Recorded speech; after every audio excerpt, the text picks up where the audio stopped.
Hello everyone, this is the Fifth Epochal Revelation Fellowship.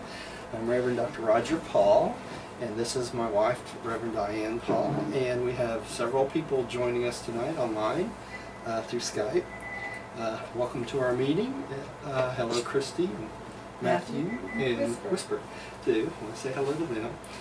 And in Alaska. Of course, we have our own Alaskan here, Rodney. As well. That's right. Tonight we're going to study paper 113, Seraphic Guardians of Destiny. And for y'all listening in at home for the first time, you can go out to Fifth Epochal Revelation Fellowship.com. And on the left-hand side, the very top link, it has study slides. If you click on that link, you'll see a list of all the slides we have out there that we've been studying. And one of them is 113. So you can download these slides if you'd like to and look at them at home, or you can just follow along in the book, either one. So, great to have y'all here tonight. I do want to mention one thing as we get started tonight. Let me find the right mouse here. At the beginning of these slides is a bunch of pictures, and these are from the Don Estes chart, Destiny of Universe Reality, and we've been studying these all the way through the Ministering Spirits, and these slides are bits and pieces off that chart that I've copied and pasted. A couple of them I've moved around, that sort of thing. But tonight we start near our last section on the Ministering Spirits, which is the Seraphic angels. And we have two papers on that, and that's paper 113 and 114. And the last 6 slides, I've added 6 slides to this week, are just about the Seraphic hosts. So you might want to look through those at your leisure. And get up here to the beginning, and we'll get started. Let me move this one on to the first picture here. There we go. On this side, I'll move down to where we're reading. Hey Roger. Yeah. I see Frank online. Frank's online? Well, let me add him to... I just saw him online. Okay, we'll add Frank. Yeah. See if we can get him to pop in too. We're going to have a full house tonight, aren't we? Frank? Hey Frank. Hello. Hello, how you doing? I'm doing good. Good, it's good to hear from you. We missed you. We certainly have. I keep saying I wish Frank would join us again. We haven't seen him in so long. I know you've been busy. It has a long time. Yeah. Yeah. We've all missed you greatly. Pardon me? What paper are we reading tonight? We're reading from paper 113, and that's 1241 in the original book. Page 1241. Okay. This is, let me reduce this a little bit, dear, so we can read it. Yeah, that's fine. This kind of goes off the page. All right. Is that a little better? Mm-hmm. Okay. All right. So, since we have so many people tonight, I am not going to read tonight. I'm just going to run my mouth like I normally do, if that's okay with y'all. And if any of y'all see Roy dialing in, let me know in case I miss him. I don't want to miss him. I tried to make a connection to him, and it said it was busy. So he's another one of our regulars too. All right, let's start out. Linda, would you start on the very first paragraph and move your mic a little closer, Linda? I could barely hear you just a second ago. Okay. How's this? Is that any better? Yeah, that's better. Okay. Paper 113, Seraphic Guardians of Destiny.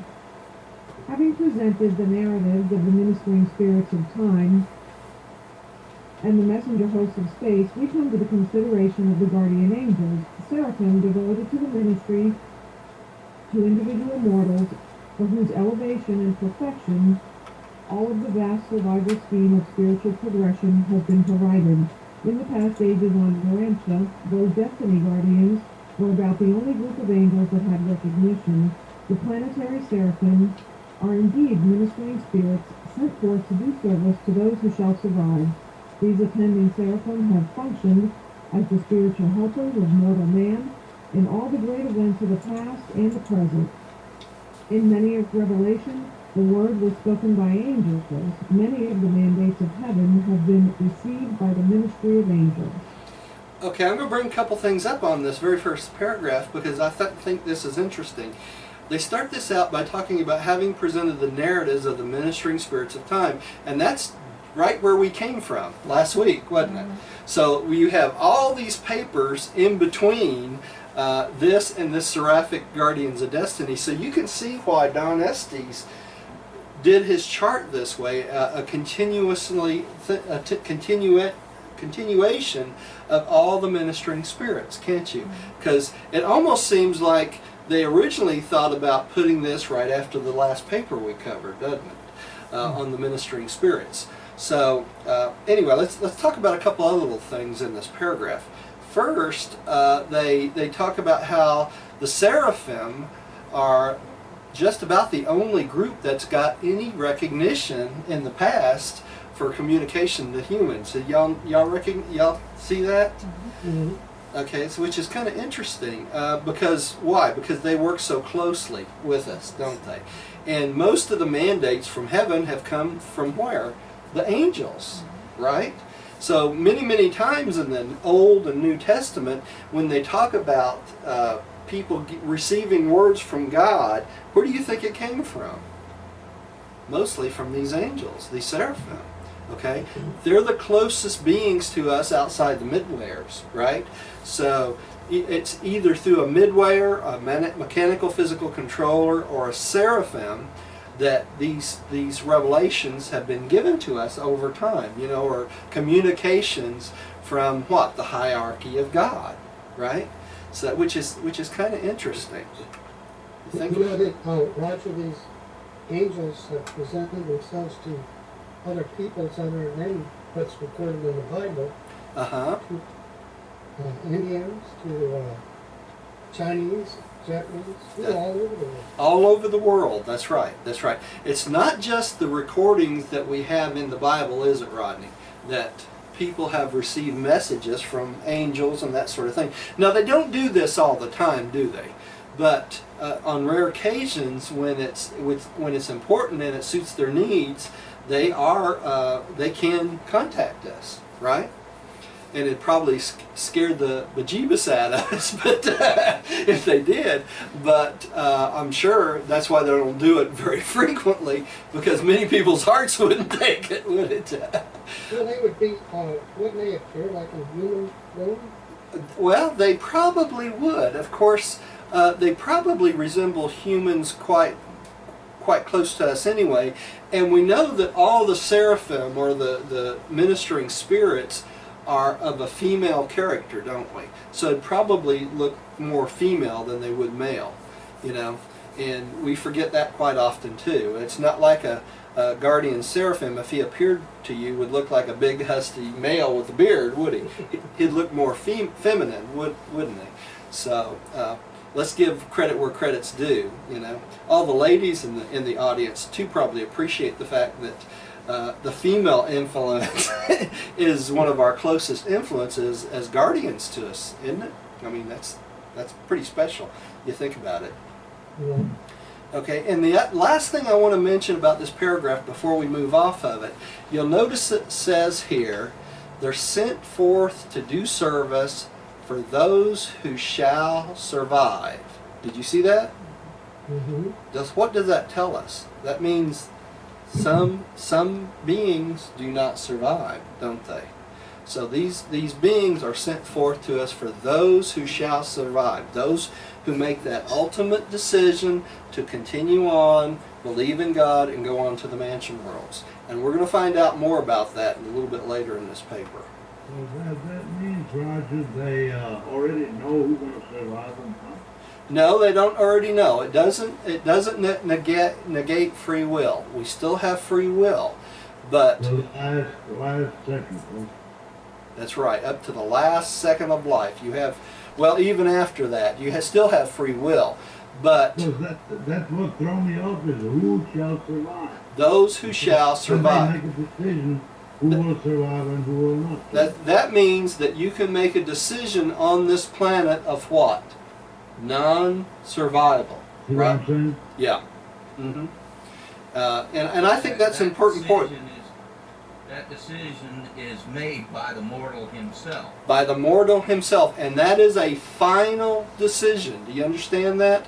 And we're going to find out when they later on when they talk about the seraphim taking your mind patterns and your memories and all that to for judgment, that the seraphim shows up but the adjuster doesn't, and when your name is called, the seraphim answers but the adjuster doesn't, and that is the judgment of the unrighteous. Okay, that's those who don't survive, and we're going to study that a little bit later. But I wanted to bring that out in the very first paragraph, that it does mention that the seraphim are for those who shall survive. Okay? So you can make a lasting decision right here on this planet. I know there's a lot of people that will believe and tell you that everybody makes it, but not according to what's in this book. And that's what I wanted to stress. There are those beings that will not survive past this planet because they choose not to. Right? Okay, so let's move on to the next paragraph here. All right. Val, would you take the next paragraph for us, please, sir? The seraphim are the traditional angels of heaven. They are ministering spirits who live so near you and do so much for you. They have ministered on Urantia since the earliest time of human intelligence. So that tells us that those are the closest angels to us, and they are the traditional angels of heaven. What are they talking about that? What is our concept of heaven? That would be the mansion worlds, would it not? They're not talking about paradise, are they? Who's the traditional angels of paradise? Those are the supernormal. We've already studied those, didn't we? But the seraphim are the traditional angels of heaven, because our concept of heaven is really the mansion worlds. All right? What is it, Melchizedek's school planets? That's the mansion worlds. Now, that's the mansion world. Starts out in the mansion worlds, goes all the way through our local universe headquarters. There's Melchizedek schools. Okay? So let's... Well, that's what we're talking about. Okay. That's right. That's where we're talking about. Rodney, would you take the next one? Surely. Let's see. Number 1, the guardian angels. The teaching about guardian angels is not a myth. Certain groups of human beings do actually have personal angels. It was in recognition of this that Jesus, in speaking of the children of the heavenly kingdom, said, "Take heed that you despise not one of these little ones. For I say to you, their angels do always behold the presence of the Spirit of my Father." Okay, so we've learned from this book, Rodney, that at around the age of 5.5, somewhere between 5 and 6, that each child is given a thought adjuster, right? A father fragment, a monitor, right? Okay, and listen to what Jesus says here. He says, "Take heed, do not despise these little ones, because the angels do behold what? The presence." That's right, that thought adjuster, don't they? They see that father fragment. Now think about this, because they're talking about the children here, aren't they? But who else is the children of God? We are, right? We're all children of God, and we each have that father fragment. So that when you hate or dislike or do something against another human being that has this father fragment, what are you doing? You're insulting the Father. You see that? Because of that father fragment. When Jesus says the fatherhood of God and the brotherhood of man, that's exactly what he means. It is a brotherhood of man, and the Father is within each and every being. So when you kill and you murder and you do all these things against these people, what are you doing? You're doing against the Father too, because he dwells within each and every one of us, right? So that makes you rethink about whatever you do against any human being, doesn't it? Well, I know it makes you become very respected. It does. Very respected. That's right. And these are the words of whom? Our Creator Son, our God, right? So we know them to be what? True. Okay? And I love it that they put this quote in here, in this section. All right, let me get back over here to the right mouse. All right. Frank, would you take the next one? You out there, Frank? Originally, the Seraphim were definitely assigned to the separate Urantia races, but since with the soul of Michael, they are assigned in accordance with human intelligence, spirituality, and destiny. Intellectually, mankind is divided into three classes. Okay, so before Christ came, they were divided. They were group guardians over the races, right? But that changed after Christ came. This is one of the changes that Christ decided to make as ruler of our universe. Okay, and let's go on. Stephen, would you take the first one there? Okay. The subnormal minded, those who do not exercise normal willpower, those who do not make average decisions. This class embraces those who cannot comprehend God. They lack capacity for the intelligent worship of deity. The subnormal being of Urantia have a corps of seraphim, one company with one battalion of cherubim assigned to minister to them and to witness that justice and mercy are extended to them in the life struggles of the spirit. Okay, so we're going to see three different classes here, right? The subnormal is the first. So what does this tell us, y'all? That tells us there's a whole class of humans living on this planet that are subnormal minded. Does that make sense? This includes the barbarians, all right? They cannot comprehend God. Even though they would like to they may not be able to comprehend Him, okay? This is very important. It says they lack capacity for intelligent worship of deity. They can only understand that which is going on around them and what is present here. They can't project into the future. They can't imagine what a deity is. They can't worship God because they can't understand Him. Okay? And there's a whole group of seraphim, one company, that just takes care of them. So, tell me this. Do you think they make it to the mansion worlds? Yes, some of them do.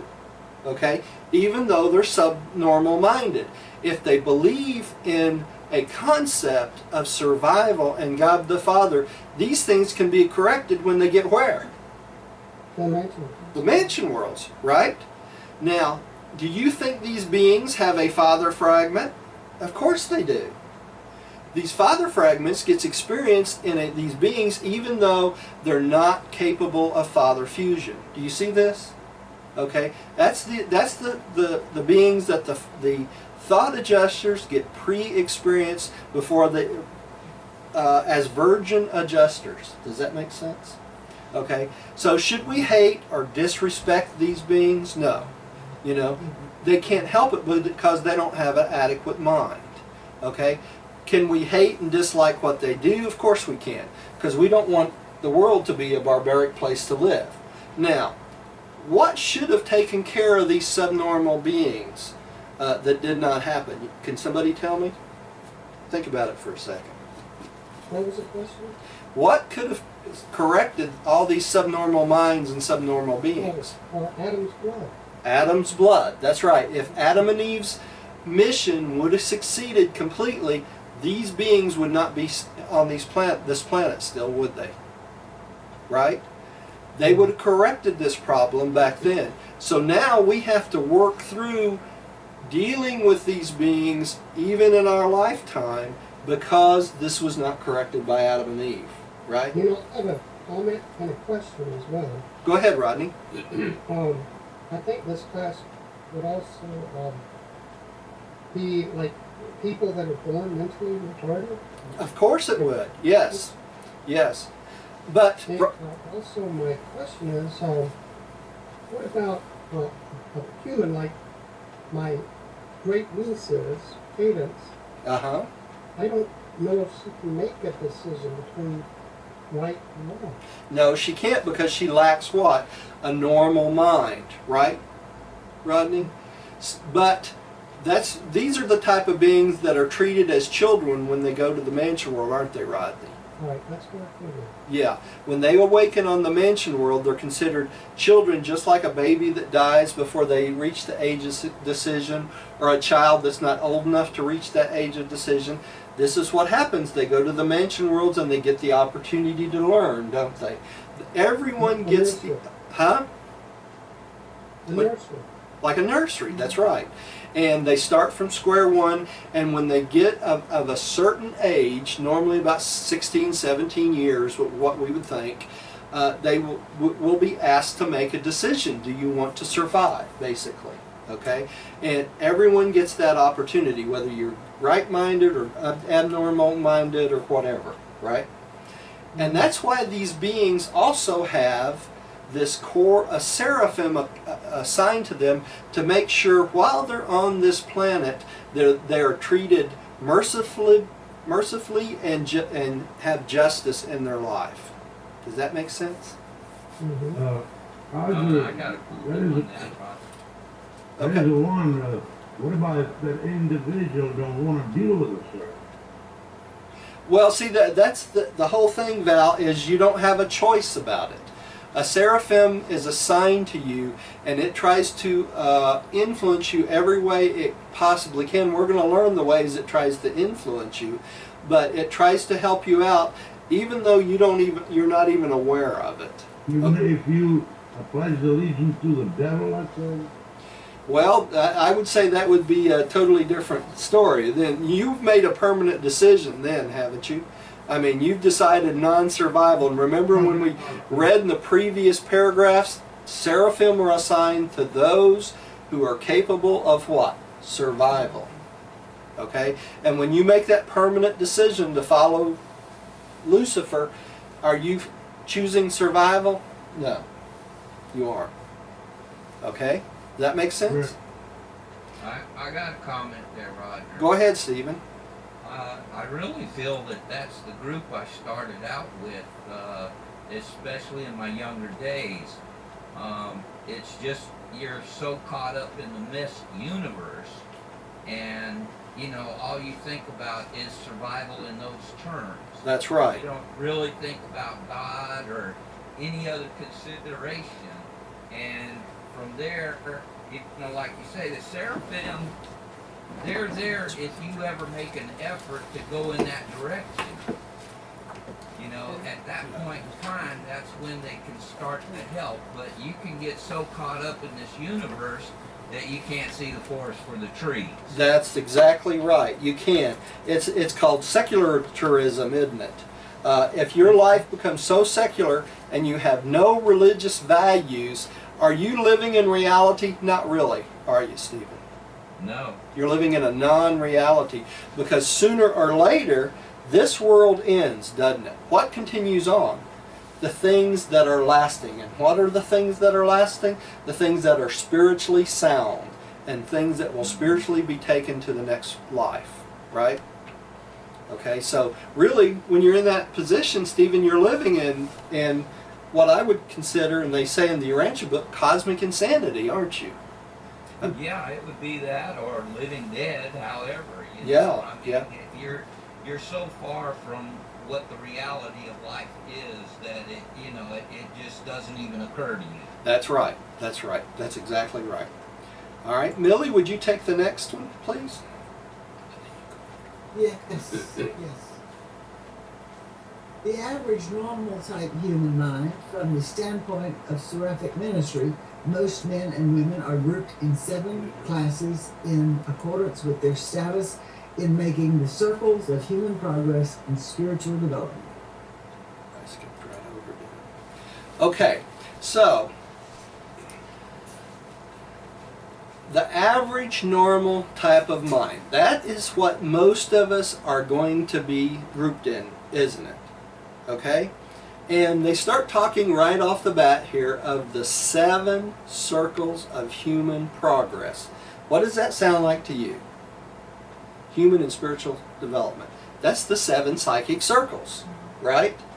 When you reach the 3rd one, you're assigned a full-time seraphim, two seraphim and 2 cherubim, right? And that's what they're talking about here. So we're grouped in groups according to the degree of these 7 psychic circles that we've gotten to in our lives. And then as we go up these circles from 7 to 1, we get assigned in a different group, don't we? We go from 1,000 in a group to 100 in a group, or to 500 in a group, to 100 in a group, and eventually to ourselves. And we're going to learn that tonight. Okay, so let's keep going. Go to the next one here. Let me hit this over here for you. Hard for me to see that tonight. Okay. The supernormal minded, those of great decision and undoubted potential of spiritual achievement. Men and women who enjoy more or less contact with their indwelling adjusters. Members of the various reserve corps of destiny. No matter in what circle a human happens to be, if such an individual becomes enrolled in any of the several reserve corps of destiny, right then and there personal seraphim are assigned. And from that time until the earthly career is finished, that mortal will enjoy the continuous ministry and unceasing watch care of a guardian angel. Also, when any human being makes a supreme decision, when there is a real betrothal with the adjuster, a personal guardian is immediately assigned to that soul. Okay, so they break down about 3 different things here, don't they? First, they say this is a supernormal mind. Those of great decision potential. Okay? Those who what? Seek God. Those who seek the will of God. Those who seek to do the will of God in their lives, right? And these are men and women of great spiritual possible achievement, aren't they? Because of that decision. Okay? All right, now, and they go on to tell us, it doesn't matter what circle, psychic circle you're on. You could be on the first psychic circle. If you decide to, that you're dedicating your life to God, immediately what happens? You're assigned a personal seraphim. Because that's what they're talking about, this betrothal to the adjuster, isn't it? Okay? So it doesn't matter what psychic circle you're on if you've made that decision, right? The other thing is if you reach that 3rd circle, you automatically get one assigned to you, right? The other thing is kind of interesting, and that is if you get assigned or enrolled in the Reserve Corps of Destiny, okay? And at that point, you're given a seraphim. Now, do y'all remember what a Reserve Corps of Destiny does? These are beings who have the potential to do some great service for certain groups of people or beings or God without personal aggrandizement. Okay? These are people that... Huh? Without knowing.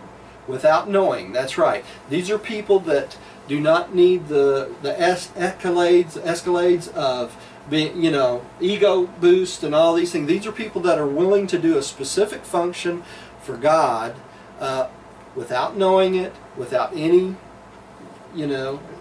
recognition, anything like that. Okay? And those are very special people. Now, those are determined by whom? Probably the seraphim determines whether you're a candidate for the Reserve Corps of Destiny. And if they recommend you for that and you're chosen, then immediately you're given a full-time seraphim, because whenever this need is there that they need to use you for a specific function, is usually a very short function, maybe lasting a few hours, that you're available to do that. Okay? That's an interesting thing. And right now, they're going to talk about this a little bit later, about how many people are in the Reserve Corps of Destiny. There would be a Snowden, wouldn't it? Be a what? Snowden. Snowden, that guy. Oh, the guy that was the... He said how they spy on us. Oh, yeah, it could be somebody like that, Val. We don't know. You know, it's for a specific function for God. We do know that, right? Or for the betterment of mankind, right? Truth. Yeah. Okay. Linda, right? Linda, would you take the next one? In the ministry to so-called normal beings, seraphic assignments are made in accordance with the human attainment of the circles of intellectuality and spirituality. You start out in your mind of mortal investment in the seventh circle and journey inward in the task of self-understanding, self-conquest, and self-mastery. And circle by circle you advance until, if natural death does not terminate your career and transfer your struggles to the mansion world, you reach the first or inner circle of relative contact and communion with the indwelling adjuster. So we start on this seventh circle, just barely starting out, just barely becoming intelligent and spiritual, right? And we go up these circles a little by little, and as we understand ourselves better, and we control ourselves more, and we become masters of ourselves more, and then understand our spiritual place in the universe more and more, then we start to go up circle by circle, right? And if we don't die before we reach the first circle, when we get to the first circle, we have, it says, relative contact and communion with the indwelling adjuster. So, will all these people hear God? No. But the people that reach this first circle will have their mind set on doing the will of God. And the likelihood of communication of God to these people is much greater. Does that make sense? They may not run around hearing God say, well, God told me to do this, God told me to do that, and this and that and the other. When people run around saying that, I doubt it many, many times, because usually it's a Southern Baptist. But I can say that because I was a Southern Baptist. But that communication with God is a very special thing, and it only happens on that higher level. Now, when you try to do the will of God, will you do this on the lower levels? Of course you will, right? Because that inner voice will constantly try to tell you this is the way. And that's from the seventh circle on, right? But you may not recognize that it's the voice of God. That's the whole point here. Where as you get closer and closer, you will be able to determine, well, this is something that God is wanting me to do. Val, would you take the next one? Roger? Yeah. Go ahead, I Rodney. have Sure. I assume that whatever circle you're in natural, that takes you to mansion worlds. That's the circle that you'll be in the mansion world, right? That's where you take it up. That's right. You continue up the scale even in the mansion world. That's right. And the difference would be, Rodney, in the mansion worlds, you'll still be on that level of circle, but it will change because you will have Urantia Moda at that point. You'll have a greater understanding of the cosmos. You'll have a greater understanding of the universe. You'll have a greater understanding of your thought adjuster, because you'll be able to directly communicate with your thought adjuster, won't you? On the mansion worlds. You'll also have direct communication with both your seraphim that's been assigned to you, right? On the mansion worlds. So you're going up the psychic circles once you hit the mansion world would be greatly accelerated, wouldn't it? If you think about it. Because you have all the benefits of this Urantia Moda that you do not have on this planet, right? So it would make a difference. But they tell us in the book, you take up your life and your struggles, that's the important world, your struggles on this world, you take up those same struggles on the mansion world, because it's through those struggles that you learn your lessons, right? People think you're going to get to the mansion world and everything's going to be hunky-dory 24 hours a day, don't they? But what they don't understand is in the mansion worlds, we have to go through the same sort of struggles we do on this planet until we've learned all the adequate lessons that we're supposed to learn on this planet, so we can move on to develop our Urantia Moda. Okay? That makes sense? Yeah. All right. I can be no worse than it is. Would you take this next paragraph, please, sir? Human beings in initial or seventh circle have one guardian angel with one company of assisting cherubim assigned to the watch care and custody of 1,000 mortals. In the sixth circle, a seraphic pair with one company of cherubim is assigned to guide these ascending mortals into the group of 500. When the fifth circle is attained, human beings are grouped in companies of approximately 100, and a pair of guardian seraphim with a group of cherubim is placed in charge. After attainment of the fourth circle, mortal beings are assembled in groups of 10, and again, charge is given to a pair of seraphim assisted by one company of cherubim. Okay, so if we look on this side of me, it's my right side, probably your left on the screen. There's a picture of just that. When you're on the seventh circle, human beings are grouped in groups of 1,000. Okay, and that's what that picture is all about. So for every 1,000 mortal, one guardian seraphim's assigned, and 144 pairs of cherubim is assigned to this 1,000 mortals. Now, why do you think there's so many more cherubim than there are seraphim assigned? Think about it. They keep the record. They keep the records. They keep your human records. They keep records of everything that happens to you, right? Everything's recorded so that you can review it when you get to the mansion worlds. So that's, yeah. Roger, to me, I think they record everything like video or whatever. No, we don't know for sure, Rodney. We really don't. We know that they record everything that's of spiritual value.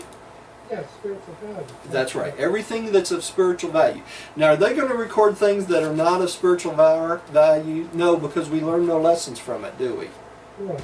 They say in the Urantia book, those memories fall away as scaffolding do. Okay? And what are they talking about? Scaffolding's what you put buildings up with, right? So the scaffolding is no longer needed once the building is built, so it falls away. It's gone. And that's what they're talking about. All these extra things that are non-spiritual fall away like scaffolding on a building, because all it is there for is to help you build your personality and your spiritual understanding so that you can get to that first mansion world, right? Does that make sense? It does. Okay, so it's only spirit. The only thing that matters is the spiritual stuff, right?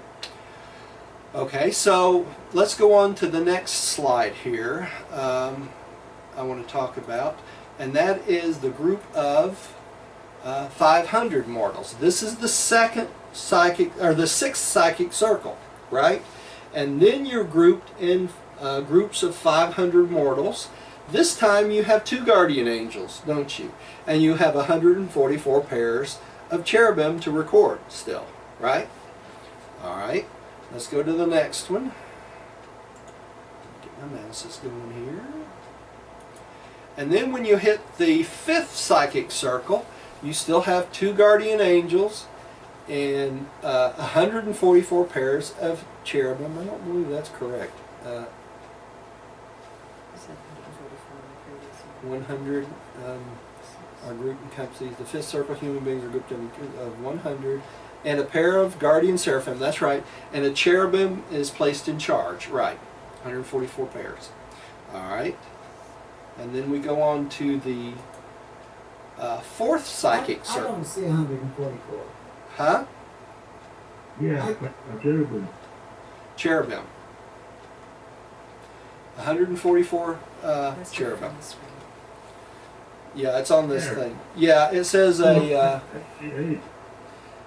with a group of cherubim, cherubim is placed in charge. Now what they're talking about, this 144 milli, is that is a battalion or group of cherubim. I forget what the breakdown is on that exactly. Company.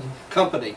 It Yeah. says company. You keep saying 144. My book doesn't say 144. It says a company. Yeah, that's how many is in a company. You follow me? There's 100. Yes. Yeah. Okay. So it's 144 pairs, that means 200. I believe that's correct. One of the slides up there at the beginning of this presentation has that exact breakdown, and I hate to have to go all the way back up there, but yeah, I believe these slides are correct. I didn't make these slides, but I believe they are correct. Okay? But you can check it later, and correct me if I'm wrong on that. Okay, let's move on to the next one. The next one is the fourth circle, fourth psychic circle. And in this circle, there's 2 guardian angels and another company of cherubim. And this is for 10 mortals. So as you go up, you see you get more and more specific attention by these angels, don't you? Okay, by the time you hit the fourth circle. So they're only looking out, these 2 guardian angels are only looking out for 10 mortals at that point, right? Did I lose everybody? Yeah. No, okay. So are those destiny, how we call it, Hands of destiny. they got angels for themselves. No, they have, that's what the cherubim are for. Okay? Got, if you in the reserves of destiny, you got, didn't they say you got 2? Yeah, the Reserve Corps Destiny have 2 full-time seraphim and 2 full-time cherubim, right? I guess yeah, but then those. And that's regardless of what circle you're on, Val. It doesn't matter what circle you're on if you're enrolled into the Reserve Corps Destiny. Okay? That's the whole point of that. Okay? Now, Rodney, would you take the next paragraph? Sure will. When a mortal mind breaks through the inertia of animal legacy and attains the 3rd circle of human intellectuality and acquired spirituality, a personal angel, parentheses, and reality too, will henceforth be wholly and exclusively devoted to this ascending mortal. And thus these human souls, in addition to the ever-present and increasingly efficient indwelling thought adjusters, receive the undivided assistance of these personal guardians of destiny in all their efforts to finish the 3rd circle, traverse the 2nd, and attain the 1st. Okay, so when you get to this 3rd circle, you're assigned 2 full-time guardian angels and a cherubim and a sanabim. Okay?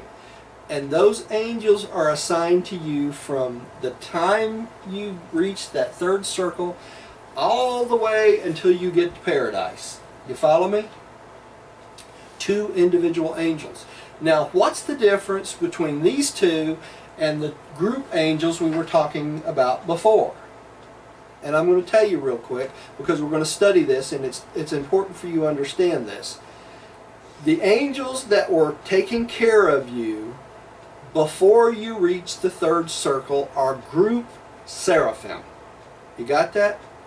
They're called group seraphim because they do what? They take care of more than one individual, right? Now the group seraphim, because many people die before they ever reach this 3rd circle, don't they? And the group seraphim take care of the soul trust of hundreds and hundreds and hundreds of beings. Okay? The individual guardian seraphim do not. Does that make sense? That's why there's a big difference between a group seraphim and a guardian seraphim.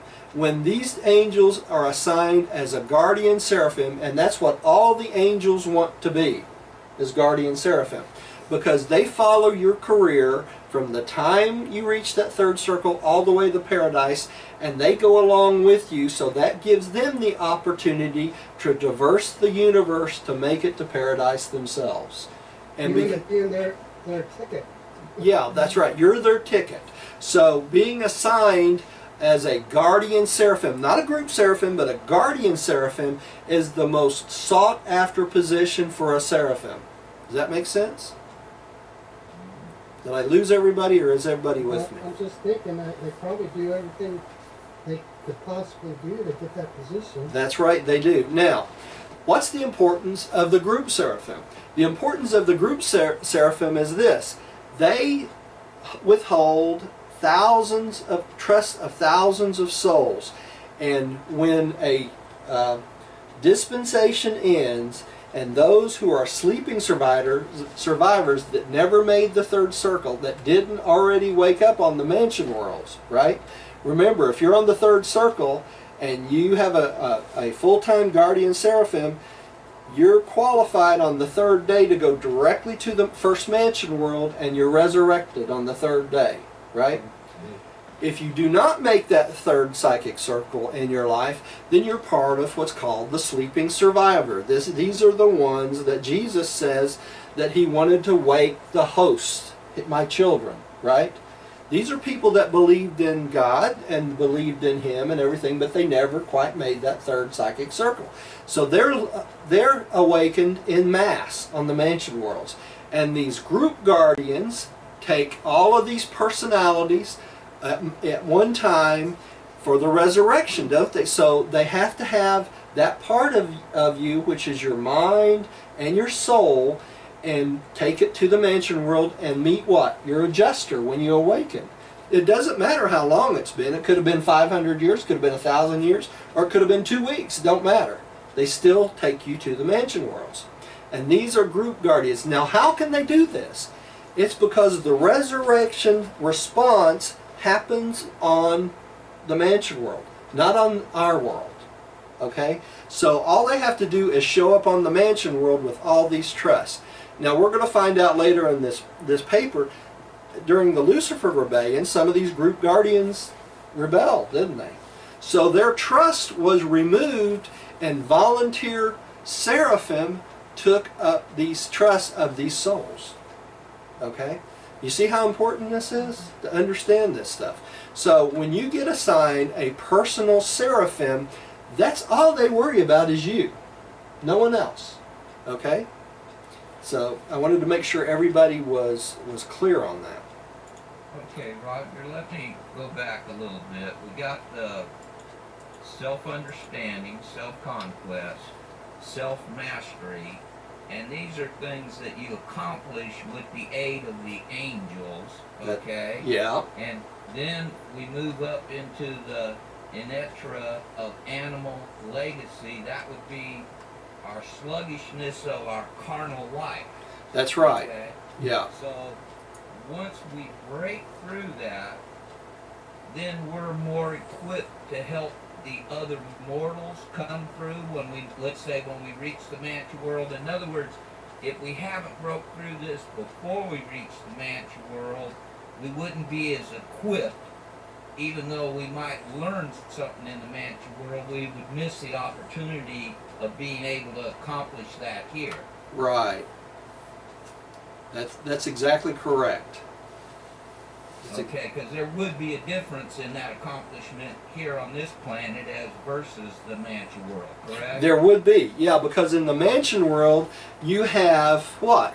You have Urantia Moda. So when you reach the mansion world, you have a better brain, a better understanding, you have you have a better concept of the cosmic reality of life and how everything works. You have an advantage when you get to the mansion worlds, where on this world we're kind of walking around in blinders, if you think about it.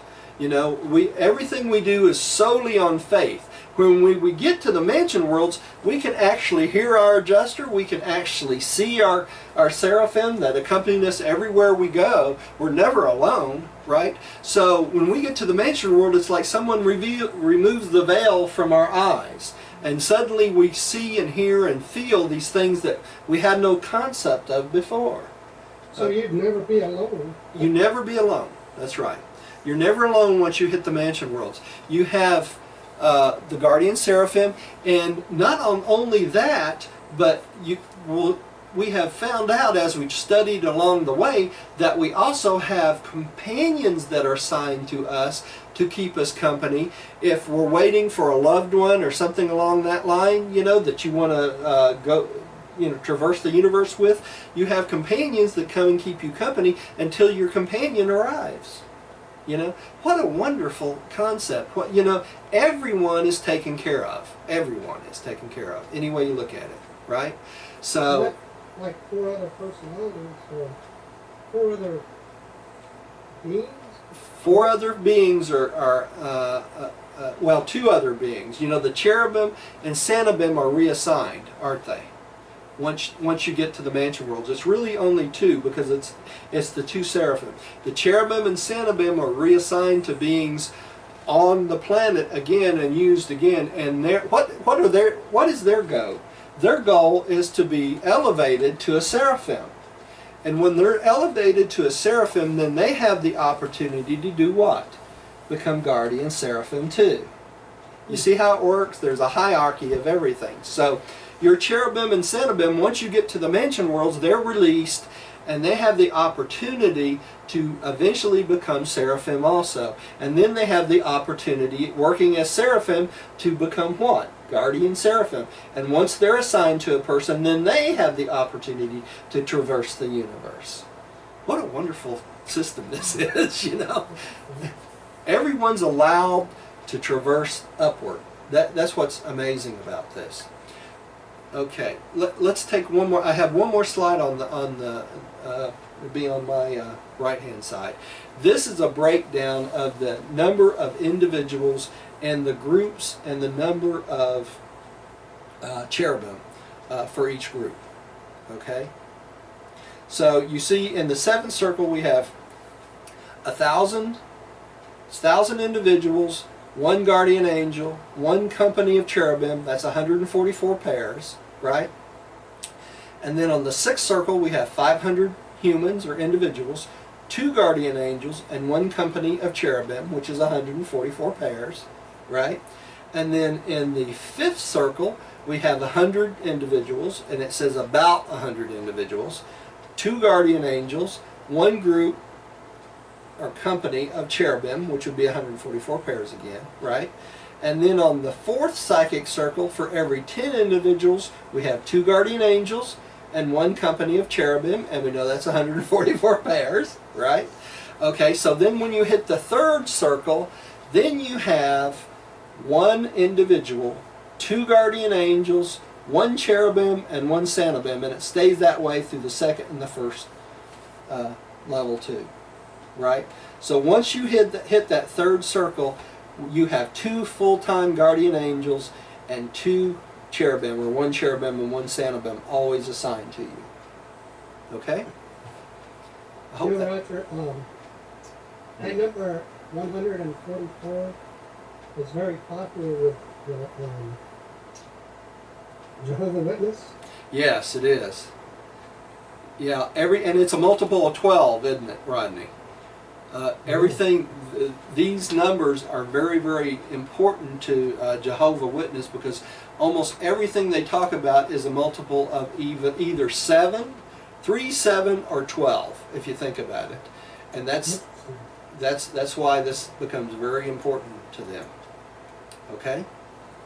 All right. Frank, would you take the next one, number 2, the Destiny Guardians?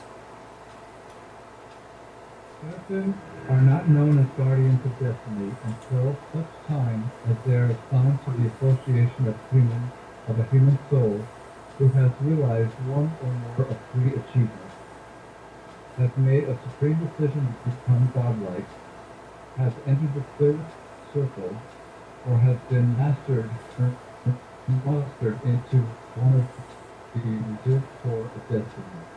Okay, so you see the 3 achievements there once again? Okay, so they're not known as guardians of destiny. They're just regular seraphim or group seraphim until that, right? Until they're assigned to a human being who's done one of those three things. There is supreme decision, become godlike, entered into the third circle, or mustered into the core of destiny. That's the three things that can get you a guardian angel, right? All right, now remember though, if you get mustered into the reserve corps, it doesn't matter what circle you're on, you're still assigned a full-time seraphim, right? All right, or what else? If you make the supreme decision to become godlike and you're on the 7th circle, you still get a guardian seraphim, don't you? Do you see the key there? What's the key? Faith, isn't it? If you want to become like God and you want to do God's will, you automatically get assigned to that guardian seraphim. So do you think that all of us here talking tonight have a guardian seraphim? I would think probably so, because everybody in this group has probably made that supreme decision to do the will of God and become godlike, haven't they? Right? I know I have, and I know Diane has, and I guarantee you Rodney and Linda has, and I know Millie has, and I don't know Stephen well enough, but I bet he is, and I know Frank loves God. I mean, that's all there is to it. And I know Val is constantly searching. So don't you think that all of us here in this meeting tonight have guardian seraphim?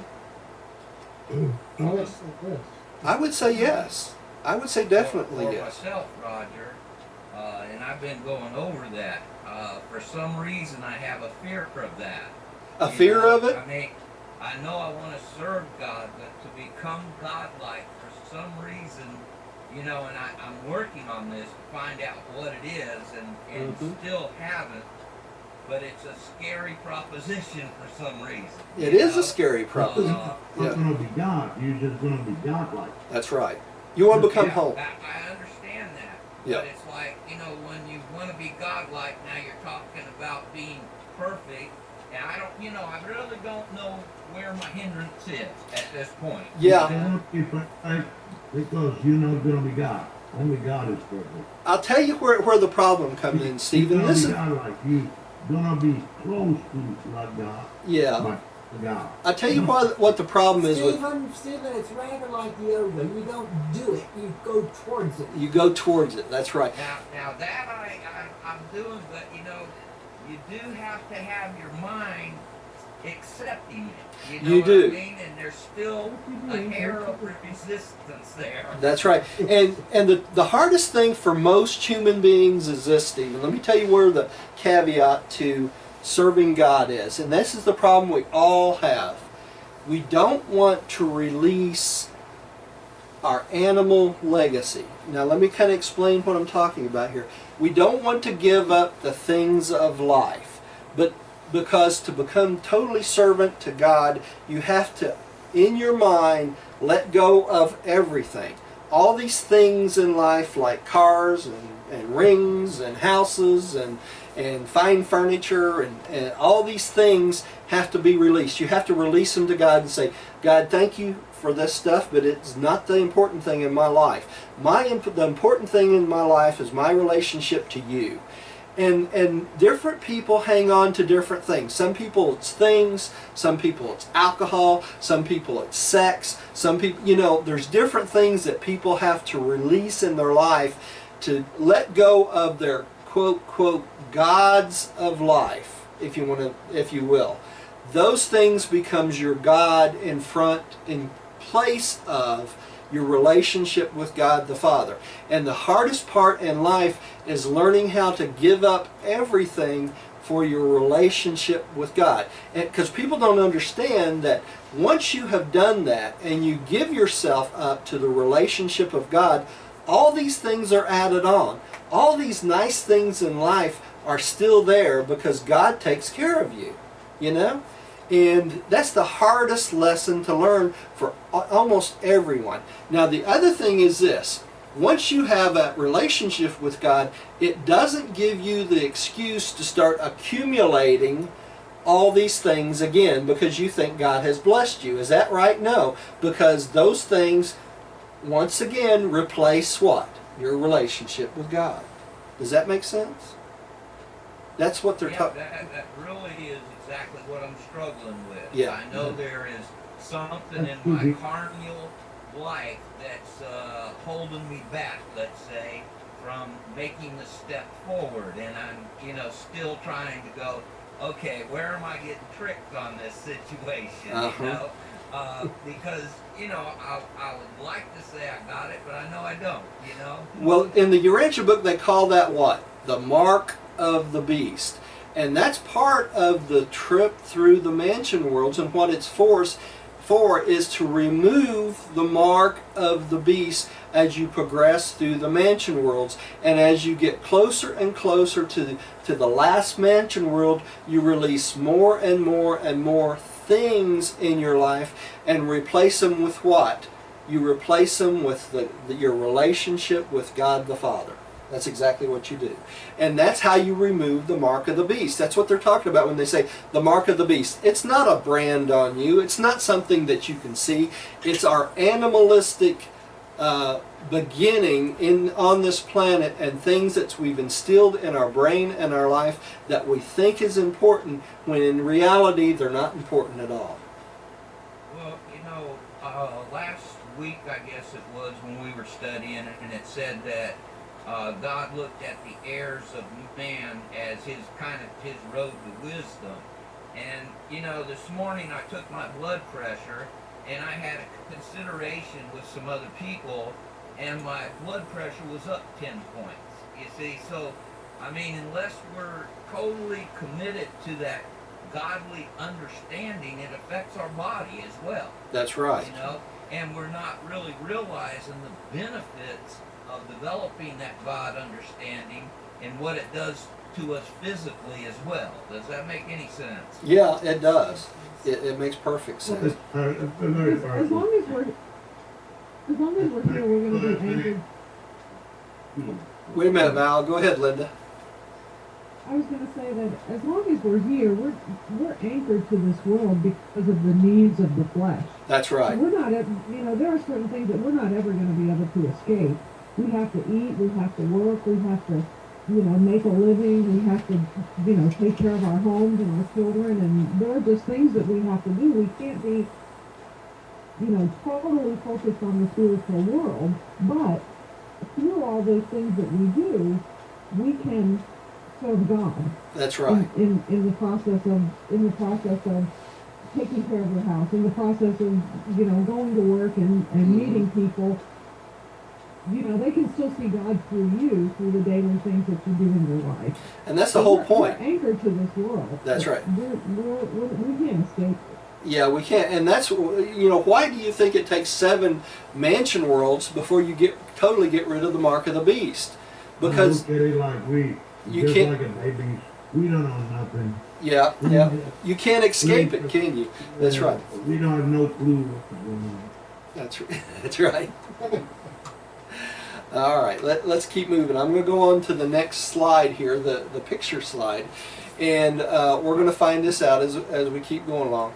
The Guardians of Destiny. This is from another paper, but I wanted to bring this up so that you know where these guardian angels come from.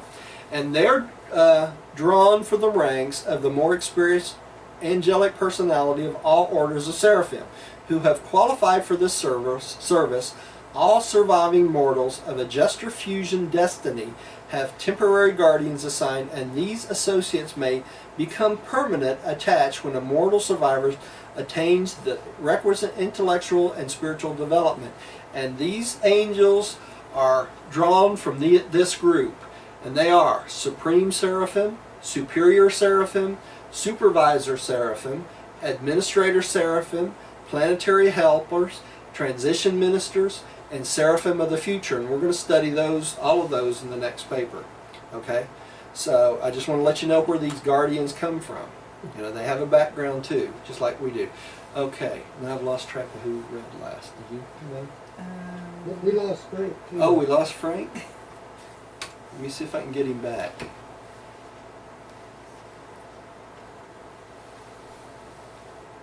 Who read last? Rodney? I think Huh? I think it's so fast. Oh, Frank, you back? Oh, I thought I stopped. His connection may have failed. He used to have connection problems. I'll tell you what, let's move on to Stephen and we'll come back to Frank if he answers. Stephen, would you take the next one? Where are we at, Roger? In the evolution of races, that's paragraph 2.2. Okay. Section 2, paragraph 2. In the evolution of races, a guardian of destiny is assigned to the very first being who attains the requisite circle of conquest. On Urantia, the first mortal to secure a personal guardian was Rantowak, a wise man of the red race of long ago. Okay, so Rantowak was the very first, I think that's the last big picture I have there, so let me go back up here. So Rantowak was y'all bear with me one second here, was the very first being on this planet to receive a guardian angel. And he was a wise man of the red race. Isn't it interesting that the first man to receive an angel, a guardian seraphim, on this planet was an Indian? Isn't that amazing? I think it's very fitting. I think it's very fitting too. You know? I really do. I think that's real interesting. Okay? This is going to be tricky. Since we don't have any more pictures for a while, I'm going to switch gears here and bring this up on this side.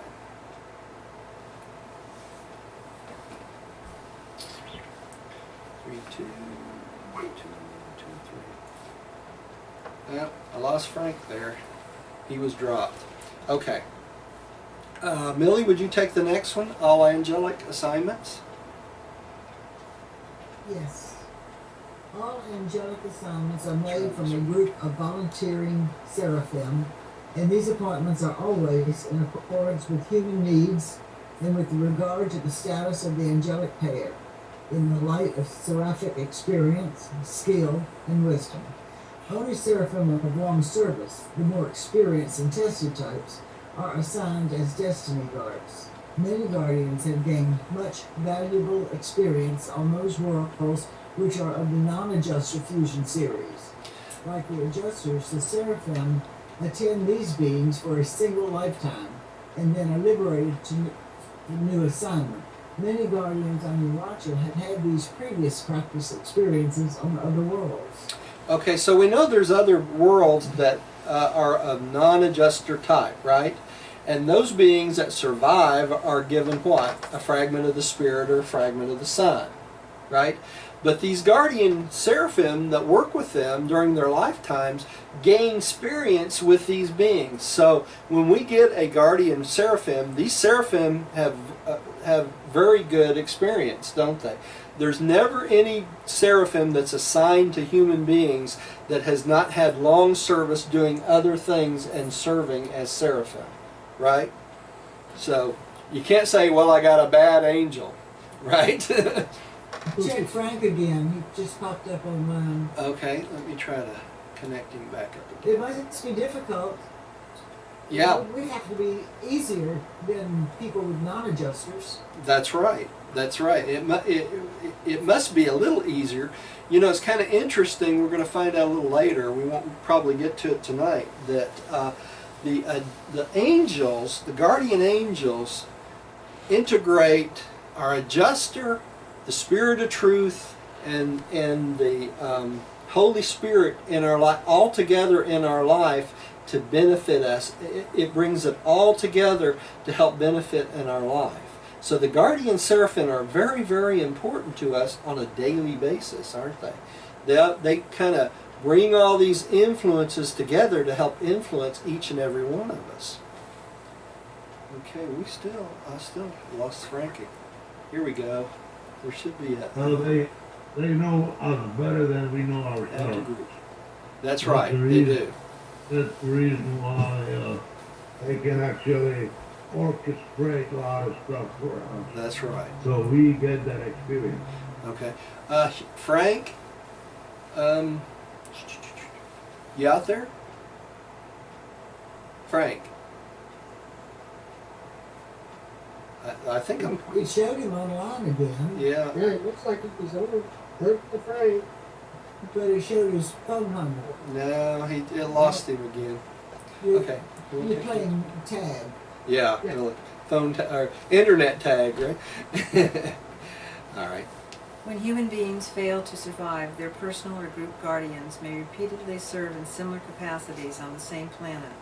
The seraphim develop a sentimental regard for individual worlds and entertain a special affection for certain races and types of mortal creatures with whom they have been so closely and intimately associated. Now here we have once again, don't we, the statement of when humans fail to survive. You see that? When human beings fail to survive. And that includes whether they have a personal guardian or a group guardian, doesn't it? So many beings that have a personal guardian assigned to them either choose not to survive or don't survive for one reason or another, don't they? So that's the importance of this statement. And I wanted y'all to catch that. Frank, did we get you back? I think we got him back. All right. This might be one of the microphones that keeps cutting out. Every once in a while, I see your mouth moving and nothing's coming out. What's happened with Frank and with Stephen? I haven't heard anything since I last read. That's right. We Yeah. got Frank. We got Frank back. Okay. Frank better not talk. All right, Frank, you're breaking up a little bit. Say something to us again. No, his voice is coming in and out. Turn that mic off. Yeah. Okay. Linda, would you take the next section, please? The angels develop. Let's see here. Linda, did I lose you too? Bring your mic on. Turn your mic on, Linda.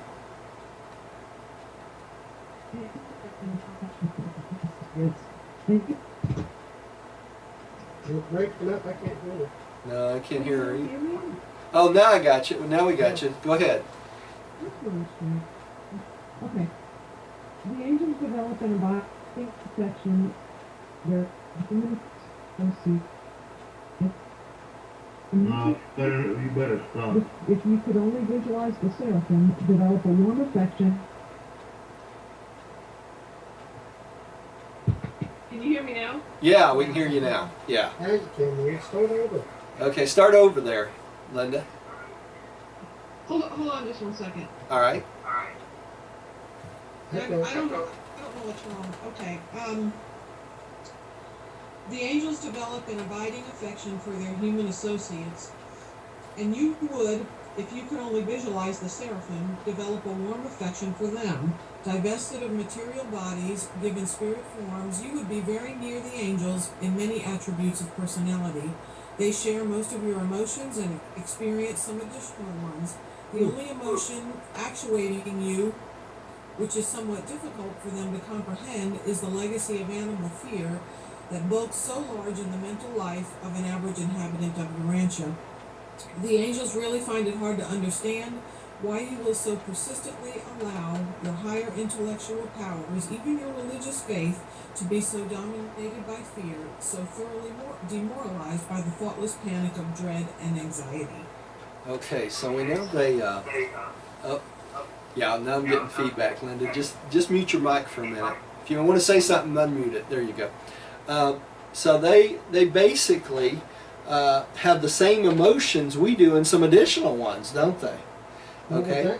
Yeah. So and the thing that the emotion they don't comprehend in us is this animal fear, and that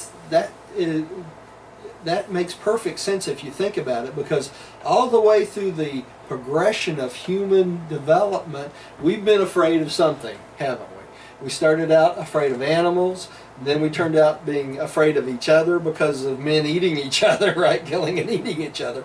And then what happened? The midwayers come along, and then we become afraid of spirits, didn't we? They were afraid of their own breath, and they were afraid of spirits. And then the midwayers complicated things by starting to show up, you know, the rebel midwayers, in places they shouldn't be. So that just increased our fear, our genetic increase of fear. And so that has held on down through thousands of years, and now we get to the 20th century, and we still are afraid of everything, aren't we? You're afraid of government, no? We're afraid of government. We're afraid of church. We're afraid of our wives and husbands. All right. We're afraid of work. We're always dreading things that probably won't come to pass. All right. Wait. Well, you know what, Roger? Being we're animals, a certain degree of fear, I think it's healthy because it teaches us survival. That's right. When I'm at my cabin, I do respectfully fear brown bear because I need to be conscious that they will kill me. That's right.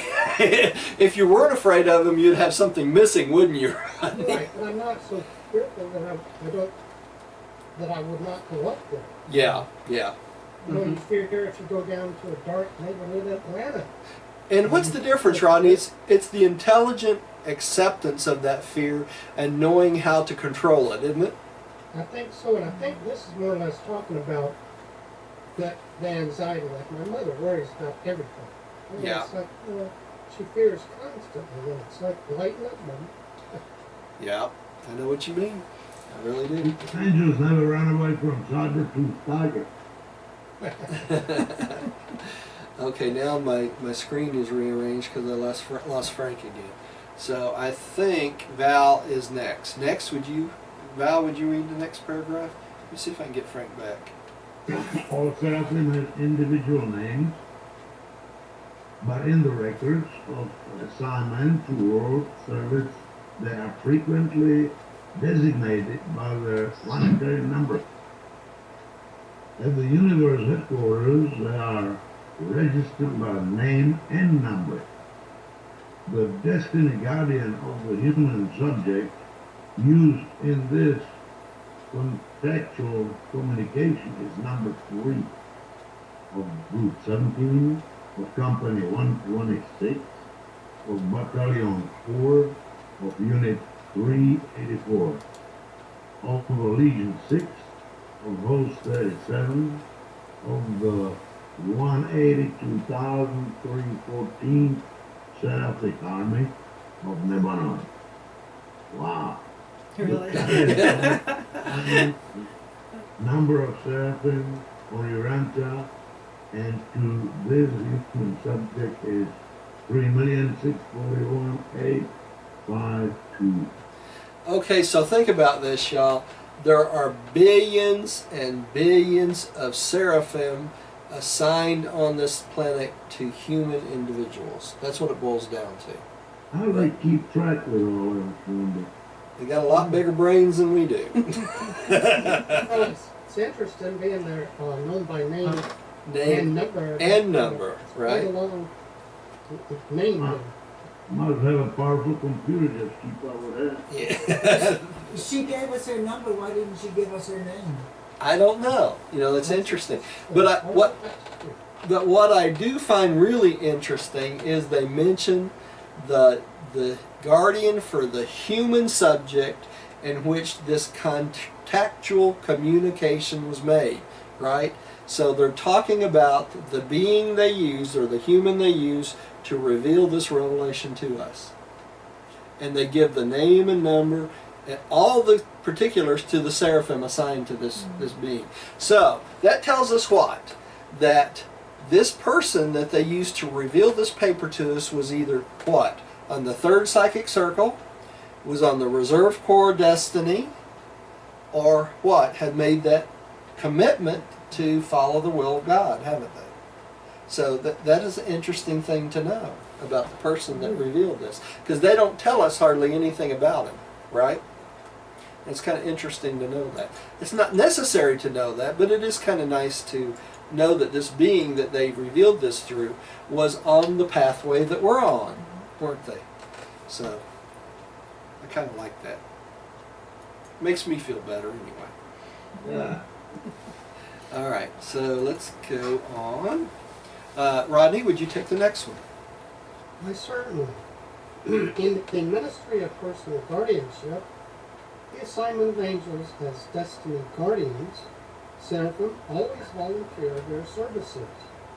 In the city of this visitation, a certain mortal was recently admitted to the reserve corps of destiny, and since all such humans are personally attended by guardian angels, more than 100 qualified Seraphim sought the assignment. The planetary director selected 12 of the more experienced individuals and subsequently appointed the Seraphim whom they selected as best adapted to guide this human being through his life journey. That is, they selected a certain pair of equally qualified Seraphim. One of this seraphic pair will always be on duty. Okay, there's several things in this one that's kind of interesting. First, they mentioned that someone else in Chicago, when this was revealed, was admitted to the Reserve Corps Destiny. Could you think of a couple people during that period of time that may have qualified? People like whom? Sadler, right? Sadler, Yeah. Yeah, he would be a perfect example of that, probably. Okay, and then they go on to tell us that when they decided to assign a seraphim to him, right, or whoever it was, then 100 qualified seraphim sought the assignment. Because of why? This is the most cherished assignment you can get, right? So out of the 100, they picked 12, all right, seraphim, and out of those 12, they picked the best 2 that match this personality of the person. So your guardian angel, when he's assigned to you, has been sifted down through multiple seraphim, and they chose the very pair that is best associated with your personality. What a wonderful thing, isn't it? So when you go through the seraphim the rest of your life, all the way to paradise, it's going to be a seraphim that gets along with you because he's much like you, isn't it? Right? Like-minded. What were you going to say? What about them? Excuse me, Roger. What about them disappointed? How are they going to feel? Well, they get the opportunity to go on and get reassigned to another being, don't they? So it's a big disappointment when their wards don't survive. Just as much as what? The thought adjuster. Remember in the paper where the thought adjuster revealed the message through the individual they were talking to? And the plead from the thought adjuster is what? Please don't let me down of your trust and survive, right? Because that thought adjuster wants to become part of you, and you want to become part of it, that fragment of God. So these are very important concepts if you think about it. It really is. Yeah, but I believe they do something with the thought adjusters too. I mean, it's not just a particle, it's selected for certain babies. That's right, from volunteers. That's right, that's exactly right. It's good you remember that from last year when we talked about that, Val. Right. Okay. Let me see. Did I already Steve see? Steve. Okay. I need to advance. Frank, are you out there? Yes, I am. Oh, great. Okay. Would you like to take this next one? Sure. In the ministry of personal guardianship, the assignment of angels as destiny guardians, Seraphim always volunteer their services. In the city of this visitation, a certain mortal was recently admitted. Frank, that's the one we just read. Could you read the next part? Sorry. That's all right. Just okay. Yeah. Seraphic past may be unremitting, but either of the angelic pair can charge all ministering responsibilities. Like cherubim, seraphim usually serve in pairs, but unlike their less advanced associates, the seraphim sometimes work singly. In practically all their contact with human beings, they can function as individuals. Both angels are required only for communication and service on the higher surface of the universe. Okay, a couple things in this paragraph that's very important. First is the last sentence there. I want to bring out that both angels are only required for communication service on the higher circuits. Remember when we studied this a couple weeks ago, whoever was here, out of some of y'all, that two seraphim are required to communicate under the seraphic circuits for reflectivity and communicate past this local universe, right? Remember that? But contact and communication on our level, it only requires one seraphim, right? Because they're not sending anything outside our local universe. Does that make sense? And it says here that all the responsibilities of a seraphim can be discharged by either one singly.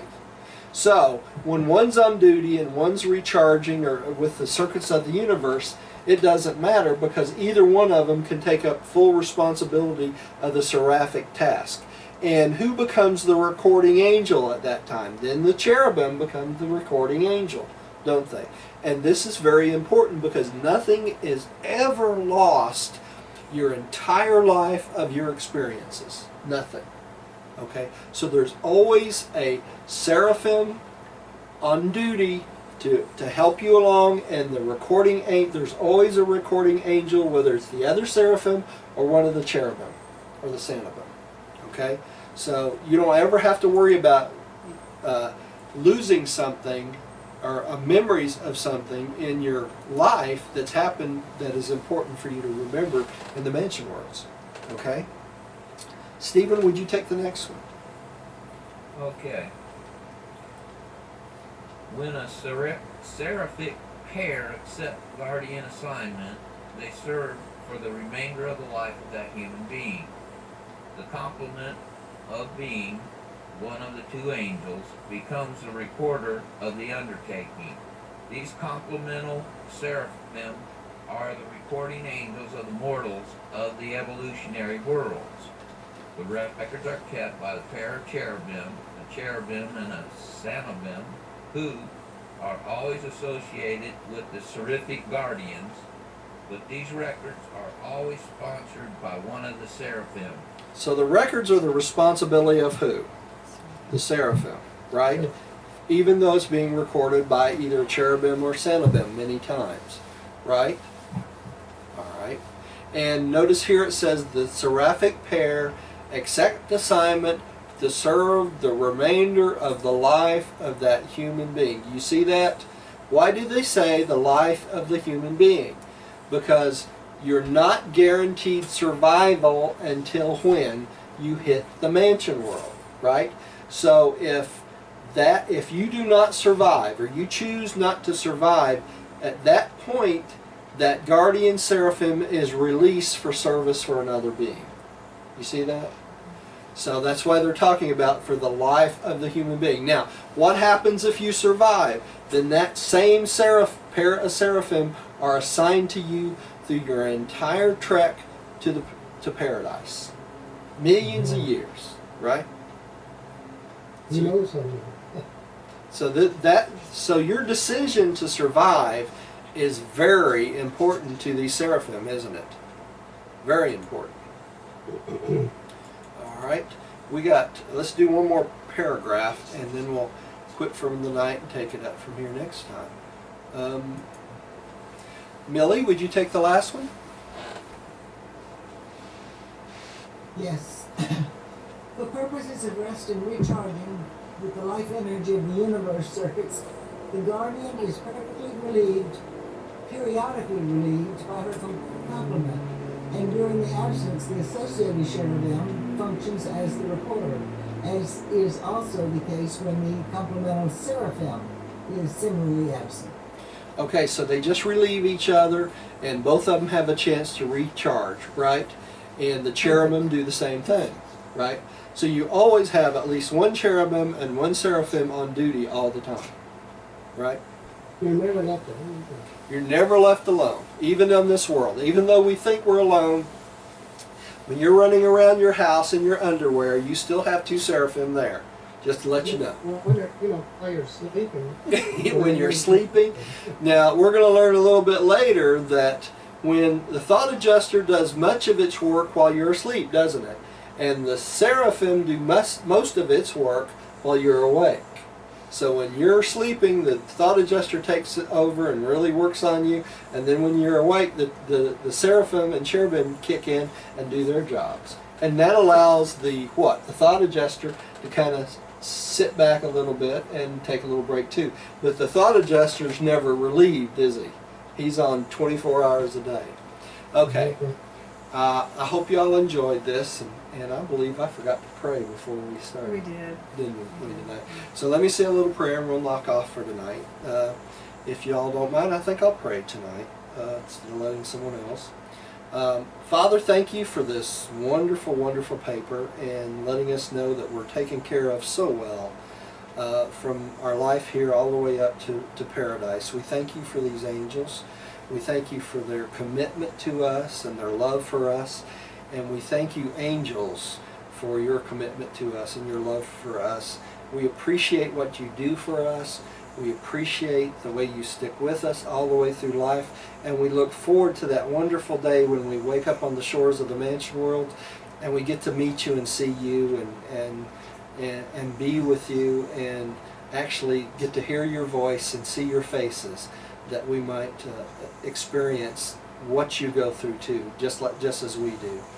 And Father, we can't express our love for you as much as we can, that we'd like. And our Creator Son, we love Him, our Creator Mother Spirit. We just feel so blessed that we have these such a great deity taking care of our life and helping us along. We thank you, and we thank you for this group tonight. And please watch over us, their family, their friends, that we might continue to learn and to love one another. We thank you and we give you the praise in your Son Michael's name, Jesus of Nazareth. Amen. Amen. Thank you for coming, folks, and hope you come and see us again. We'll continue on.